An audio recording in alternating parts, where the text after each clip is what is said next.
Single charging IC का है, यानी ये डिजिटल चार्जिंग सर्किट है हमारा। जैसे जैसे हमारा चार्जिंग का कॉन्सेप्ट बढ़ेगा, यानी अलग अलग बहुत सारे ऐसे चार्जिंग सर्किट है जो हम लोगों को आगे पढ़ना है।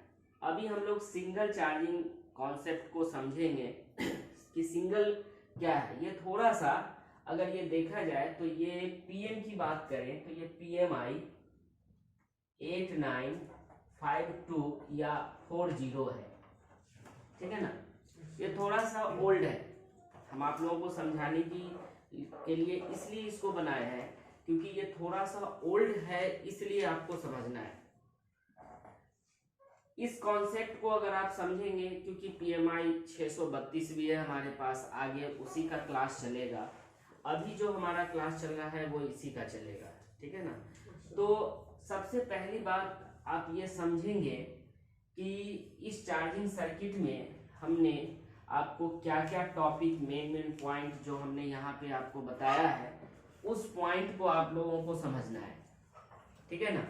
सबसे पहले ये क्या है हमारा, एक दो सप्लाई निकलती है, मान लीजिए पॉजिटिव और नेगेटिव। ये दो सप्लाई जैसे ही हम चार्जर को इंसर्ट करते हैं तो 5 वोल्ट की सप्लाई एंट्री होती है। ये हमारा क्या है, इसको हम लोग बोलते हैं IF कनेक्टर, यानी चार्जिंग इंटरफेस। इसको क्या बोलेंगे हम लोग, इंटरफेस। तो यहाँ से ये सप्लाई जो है हमें 5 वोल्ट की सप्लाई एक पहले जाएगी OBP के पास। कहाँ जाती है, OBP के पास। OBP क्या है, ये एक ओवर वोल्टेज प्रोटेक्शन है। प्रोटेक्शन के तौर पे इस IC का यूज किया जाता है। एक्चुअल में मॉसफेट के बारे में हम आप लोगों को समझाए थे, तो समझिए तो जस्ट लाइक P चैनल ये क्या है, मॉसफेट है। क्या है, मॉसफेट है। तो अब देखिएगा कि यही सप्लाई, एक सप्लाई जो है वो सीधा एंट्री करती है PMI कौन से IC के, IC नंबर क्या है, 7952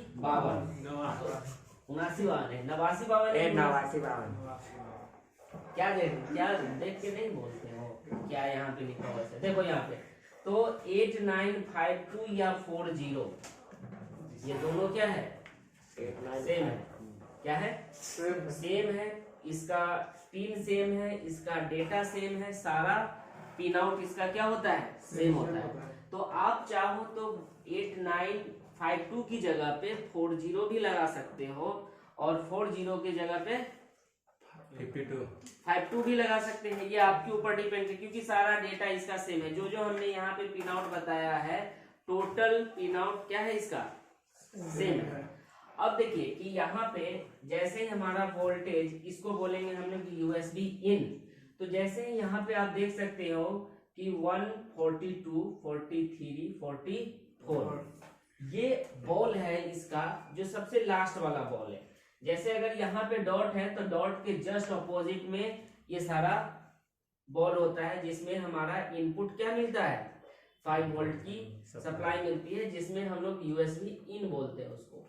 जैसे ही इसमें USB इन हुआ है तो आपको 92 नंबर बॉल पे इसका क्या मिलेगा, 5 वोल्ट। हाँ, USB सेंस 5 वोल्ट मिलेगा, लेकिन क्या है, USB सेंस। भाई इस IC को भी तो पता चलना चाहिए ना कि भाई जब एंट्री कोई वोल्ट हुई है तो कोई सेंस होना चाहिए इसके पास, कोई फीडबैक मिलना चाहिए कि हाँ भाई वहां पे वोल्टेज मिला है, तब जाकर इसके इंटरनल सर्किट एक्टिव होती है।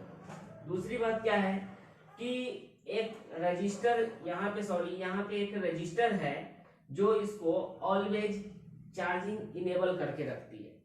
सपोज दैट यहाँ पे अगर ये रजिस्टर 10K का रजिस्टर यहाँ पे लगाया गया है, जो 102 बॉल जो इसका IC का जो बॉल है, उस बॉल को charging enable, just like P channel MOSFET है। क्या है यहाँ पे, P चैनल मॉसफेट है, यहाँ इसके इंटरनल में बनाया गया है इसके गेट को इनेबल करने के लिए, तब यहाँ पे ये ऑलवेज इनेबल रहता है। बस इसको यहाँ पे वोल्टेज एंट्री देने भर देरी है। जैसे ही यहाँ पे ये वोल्टेज, ये तो ऑलवेज इनेबल रहता है, ये आप समझ लीजिए। एक और इसका मेन कॉन्सेप्ट होता है वो है VARB का। VARB भी जरूरत है क्योंकि यहाँ पे उसका ग्राउंड का रिफरेंस चार्जिंग के लिए जाना चाहिए। तो एक कैपेसिटर से इसको होकर मिलता है। अगर ये कैपेसिटर निकल गया तो प्रॉब्लम क्रिएट होगा, ये याद रखिएगा। आगे क्या है कि जैसे ही हमारा ये V बस इन हुआ तो सबसे पहले इसका डीसी टू डीसी कन्वर्टर क्या होता है, एक्टिव होता है। क्या होता है, एक्टिव होता है। कौन सा, DC to DC converter active होता है। अब ये एक्टिव होने के बाद सबसे पहला ये जो वोल्टेज जनरेट करेगा वो करेगा क्या, वीपीएच पावर। क्या करता है, वीपीएच पावर। ये पहले वोल्टेज जनरेट करेगा जो बहुत सारे सेक्शन में दिया जाता है, 4 वोल्ट की सप्लाई। अब यहाँ पे क्या होता है कि जैसे ही यहाँ पे ये चार्जिंग के लिए जो स्विचिंग हुआ है तो यहाँ पे एक बूट कैपेसिटर आपको लगाया जाता है। क्यों लगाया जाता है, क्योंकि जब तक ये कैपेसिटर लगेगा नहीं तब तक यहाँ पे करंट जनरेट नहीं होगा। तो यहाँ पे एक स्विचिंग के तौर पे यहाँ पे बूट करने के लिए, बूटिंग कराने के लिए यहाँ पे बूट कैपेसिटर, जो इस कैपेसिटर का जो वैल्यू होता है वो नैनो फैरेड या फिर पिको फैरेड का होता है। क्या होता है, नैनो होगा, नहीं तो पिको होगा। उसके बाद आप देखेंगे यहाँ पे कि इस बूट कैपेसिटर पे वन साइड जितना वीपीएच वोल्टेज बन रहा है उसके दूसरे साइड में हमें कितना वोल्टेज बनेगा, 8 वोल्ट। यहाँ पे क्या लिखा हुआ है, 8 वोल्ट हमने बताया था। अब यही चीजें, यही वोल्टेज जैसे ही जनरेट करके आउट हुआ, यहाँ पे ये बक एंड बूस्ट कन्वर्टर दोनों है। इसको बक भी बोल सकते हैं और बूस्ट भी बोलेंगे। जब हमारा चार्जिंग जब आप इन करते हैं तो उस समय यहाँ पे करंट जनरेट होता है, यानी यहाँ पे क्या होगा, बक कन्वर्टर का काम करेगा। लेकिन जैसे ही आप ओटीजी केबल को इंसर्ट करते हैं इसके अंदर तो उस समय बूस्ट कन्वर्टर हो जाता है। ये क्या हो जाता है, बूस्ट कन्वर्टर हो जाता है। वो आगे हम आपको बताएंगे।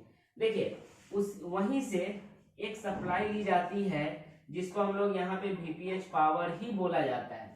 अगर सर्किट में हम आपको दिखाए हैं स्कीमेटिक के अंदर क्या बोला जाता है, वीपीएच पावर ही है चार्जिंग के लिए। तो यहाँ से ये जो 113 125 ये जितने भी बॉल्स हैं उससे क्या हो रहा है, ये क्या लिखा हुआ है, चार्जिंग आउट। क्या है, चार्जिंग आउट है। तो चार्जिंग ये आउट करके एक करंट सेंस रजिस्टर को पहले दी जाती है। क्यों, क्योंकि जब यहाँ पे आपका बैटरी लगता है तो बैटरी लगने का इंफॉर्मेशन इस आईसी को पहले से मिलनी चाहिए।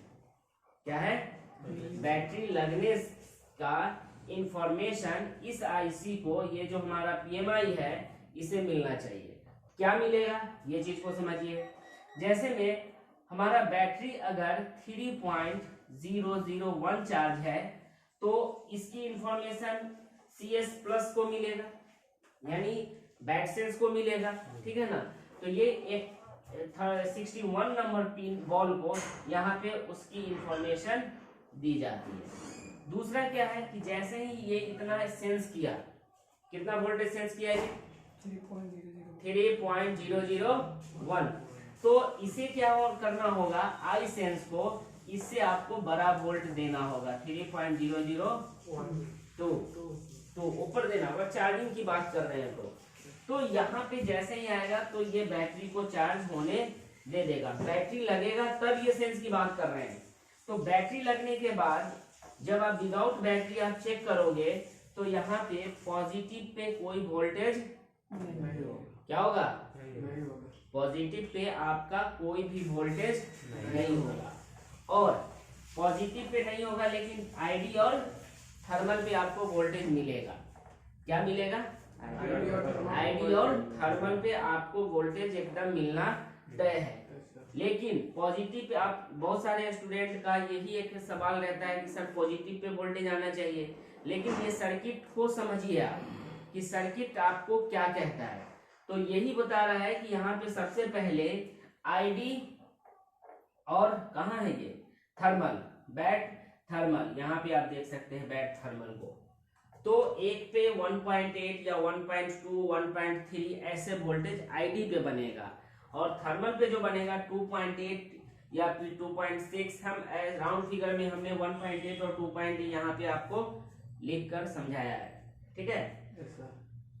अब क्या होगा कि जैसे यहाँ पे ये वोल्टेज अगर बन गया तो हमारा समझिएगा कि बैटरी का सेंस होना तय है। क्या है? बैटरी का सेंस होना तय है। जैसे ही इसने सेंस कर लिया तो यहाँ पे वोल्टेज, अब वो बैटरी की वोल्टेज को डिटेक्ट करेगा कि बैटरी भाई कितना चार्ज है, 3.0 है, 3.2 है या 3.5 है। अब ऐसा कुछ थोड़े ना है कि यहाँ पे बैटरी आपका 3.5 है तो वो 0 से स्टार्ट करेगा। ऐसा हो सकता है? हो सकता है? नहीं हो सकता है। क्यों? क्योंकि भाई जहां पे बैटरी हमारा जहां तक चार्ज है वहीं से ना उसको शुरुआत करना है। अब वो 0 लेवल से तो नहीं उठाएगा, उठाएगा? नहीं उठाएगा। तो इसीलिए यहाँ पे आईडी और थर्मल को पहले बैटरी की इंटरनल सर्किट को क्या करना पड़ता है? आइडेंटिफाई करना पड़ता है। तो आईडी बैटरी की आइडेंटिफाई के लिए ये लगाया गया है पिन, और थर्मल बैटरी के अंदर की टेम्परेचर को सेंस करने के लिए लगाया गया है। क्या करने के लिए? आईडी जो है यही अभी जो हमारा सर्किट चलेगा, जितने भी हम चार्जिंग सर्किट को समझेंगे तो उसमें सबसे बड़ा चीजें यही चीजें चेंजिंग हुई है। पहले वाला जो इसका भी जनरेशन है, पहले 2 पिन आया, 3 पिन आया, 4 पिन आया, जिसमें आईडी और थर्मल आया। अब आगे चल के 5G के अंदर देखिएगा तो यहाँ पे प्रोटोकॉल पहुंचेगा, सीरियल डेटा और सीरियल क्लॉक।